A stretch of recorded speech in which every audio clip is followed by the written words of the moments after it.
On parle beaucoup de crypto-monnaies, on parle beaucoup de comment est-ce que certaines personnes gagnent des millions sur les crypto-monnaies, mais concrètement, c'est parfois difficile de savoir comment choisir une crypto-monnaie. Personnellement, moi, j'ai réalisé quelques gains et en discutant avec certaines personnes, je me suis rendu compte que soit elles ne s'intéressaient pas aux crypto-monnaies, ou soit elles ne savaient même pas, elles voulaient, mais elles ne savaient pas comment choisir les crypto-monnaies. Moi, j'ai fait quelques gains. Voilà, j'ai fait quelques gains en investissant à entre 50 100 euros par mois. Je me suis dit, dès le début, quand j'ai entendu parler des crypto-monnaies, que honnêtement, c'est comme si je me payais un restaurant. Je payais un restaurant, une copine et moi, pour le même montant, je peux avoir des crypto-monnaies qui vont valoir beaucoup plus. Donc, je dirais qu'il y a quelques années, j'ai retiré à peu près 12 000 euros sur un investissement de 2 000 euros. Récemment, et au fil des années, à chaque fois, je retire quelques gains. Et récemment, j'ai dû gagner à peu près 5 000 euros.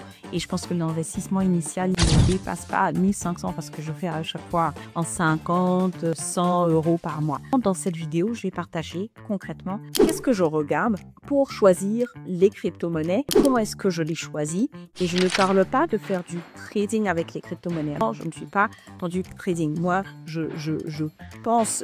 j'identifie des crypto-monnaies qui vont prendre de la valeur sur le long terme parce que vraiment, il y a un vrai potentiel derrière, il y a une vraie stratégie derrière. Et donc, en fait, il faut vraiment être aussi patient. Donc, il faut savoir attendre entre 2-3 ans. Mais par contre, ce sont des crypto-monnaies qui prennent en général de la valeur. Je me suis aussi trompée sur certaines, mais au fil du temps, j'ai affiné ma stratégie. Donc, je vais vous partager dans cette vidéo ce que je fais pour avoir ces crypto-monnaies moyennant donc un repas. Le montant d'un repas, vous pouvez avoir des investissements qui vont valoir une certaine somme d'argent dans 5 ans.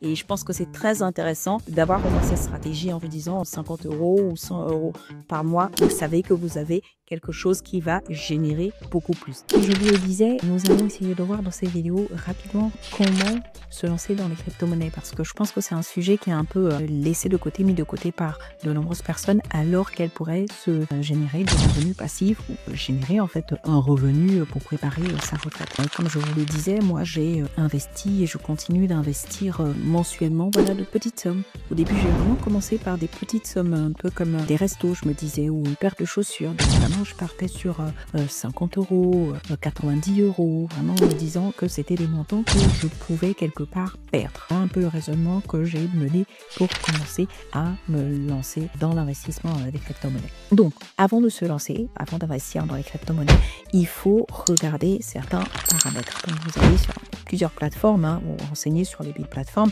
mais il y en a plusieurs maintenant qui sont très bien sur lesquels vous allez vous renseigner sur les différentes crypto-monnaies. Donc quand vous prenez, vous devez regarder différents paramètres. Il y en a plusieurs. Je vais vous expliquer un peu ces paramètres, ce qu'ils veulent dire et qu'est-ce qu'il faut réellement chercher derrière chacun de ces paramètres. Donc le volume par exemple, le volume de 24 heures, c'est la quantité totale de crypto-monnaies qui a été achetée ou vendue pendant les dernières 24 heures. Donc ça permet de savoir si c'est facile pour vous d'entrer ou de sortir de ce marché. Parce que si vous arrivez à acheter une crypto et qu'au final vous vous rendez compte qu'elle n'est pas performante, que vous voulez la revendre et que vous vous retrouvez bloqué, ça peut être problématique pour vous. Donc c'est vraiment important de regarder aussi ce paramètre. La deuxième chose, c'est market cap. Donc c'est la capitalisation de marché. Ça, en fait, pour le calculer, on prend le prix de la crypto qui est multiplié en fait par l'offre en circulation. Et ça nous donne une idée en fait de la taille du projet dans l'écosystème de la crypto-monnaie. C'est quand même intéressant de savoir si on a en fait un projet qui tient la route ou juste un projet qui va faire déroute. Voilà. La troisième chose, c'est la total supply. Donc c'est vraiment l'offre totale, c'est le nombre de tokens qui ont été créés ou en circulation et ceux qui peuvent être émis. Donc ça vous permet vraiment de savoir l'offre totale qui est disponible. Maintenant, la max supply, donc ça c'est l'offre maximale et ça c'est le nombre maximum qui est prévu pour ce projet. Parce que parfois, vous avez des projets qui n'ont pas d'offre maximale et là, vous savez que c'est un risque parce que ce qui est rare est cher et s'il y a trop de tokens disponibles, s'il y a trop de tokens qui ont été prévus, vous savez d'office que la crypto, elle va pas prendre de valeur et ça va être un peu compliqué pour vous. Voilà, donc c'est vraiment important de regarder ça.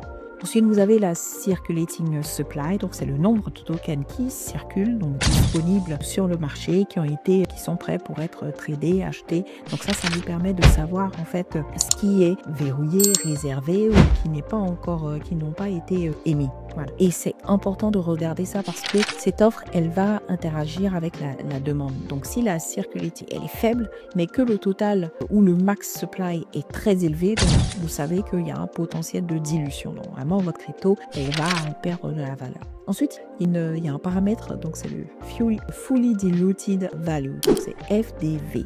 Et ça correspond à la capitalisation potentielle, donc à pleine émission. C'est-à-dire que si on a produit donc tous les tokens, donc la max supply, et que vous multipliez par le prix actuel, quelle est la capitalisation que vous allez obtenir. Et donc, c'est intéressant de savoir ça, parce que si un projet a un petit circulating supply, mais un max supply qui est énorme et que le FDV peut être très élevé, ça représente un risque. Ensuite, vous devez aussi regarder bien sûr le prix du token, mais c'est pas vraiment le seul paramètre que vous devez regarder. Vous avez tous les éléments dont on a parlé avant. Vous avez aussi un paramètre qui est le ratio volume, et ça, ce ratio, il va comparer en fait la liquidité, donc le volume, à la taille du projet, donc la capitalisation.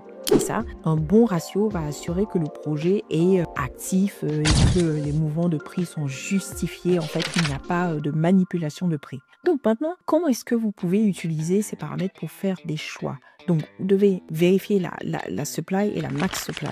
Parce que si vous voyez que, par exemple, la max supply, elle est infinie, vous savez que vraiment, il y a des risques de dilution. Parce que, voilà, la rareté, c'est ce qui va être le moteur du prix. C'est ce qui va faire grandir votre prix. Derrière, il y a aussi le projet, ce qui tient à compte. Mais vraiment, s'il y a trop de tokens sur le marché, vous savez d'office que, comme c'est pas rare, en fait, ça n'aura pas de valeur. Ensuite, vous regardez aussi la capitalisation, comme on a dit. Une capitalisation qui est importante. Vous savez qu'il y a plus de stabilité, voilà, et qu'il y a moins de croissance explosive. Enfin, si vous avez une capitalisation qui est mise vraiment, elle est moyenne ou petite, vous savez que le potentiel de croissance est plus élevé. Mais il y a aussi plus de risques. Vous regardez ensuite, vous observez le volume en 24 heures et que le ratio dont on a parlé, volume divisé par le market cap. Et ça, vous savez que si le volume est faible, cela peut signifier que l'actif est vraiment illiquide. Donc ça veut dire que vous pourriez avoir du mal à acheter ou à vendre à un moment au bon moment. Il y a une chose aussi que vous devez regarder, donc la FDV dont on avait parlé tout à l'heure. Et on va prendre un exemple concret. Si vous avez un token qui a 10 € par exemple et que la max, la circulating supply, c'est 10 millions, vous savez que le market cap, donc ça fait 100 millions d'euros, mais que votre max supply est prévu à 1 milliard de tokens, ça veut dire que la FDV c'est 10 milliards, ça veut dire que ce que vous payez aujourd'hui, ça pourrait être minuscule par rapport à la valeur totale. Donc ça, il y a un très gros risque. Donc vraiment, la FDV, elle est très très importante aussi pour savoir où est-ce que vous mettez les pieds. Il ne faut pas juste focaliser sur le prix. Vraiment, c'est un paramètre important de ne pas regarder que le prix. Il faut regarder donc le prix et le rapporter au nombre de tokens qui est en circulation et à la taille aussi du marché.